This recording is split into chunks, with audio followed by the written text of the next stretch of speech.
Ang video nga ng Catherine ang kumakalat na namataan ito muli sa BGC na magkasamang nagjo-jogging.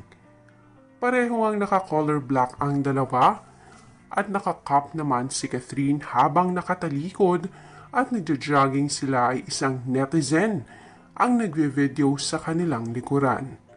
Kaya naman nakuhanan niya ang Catherine habang ito'y tumatakbo.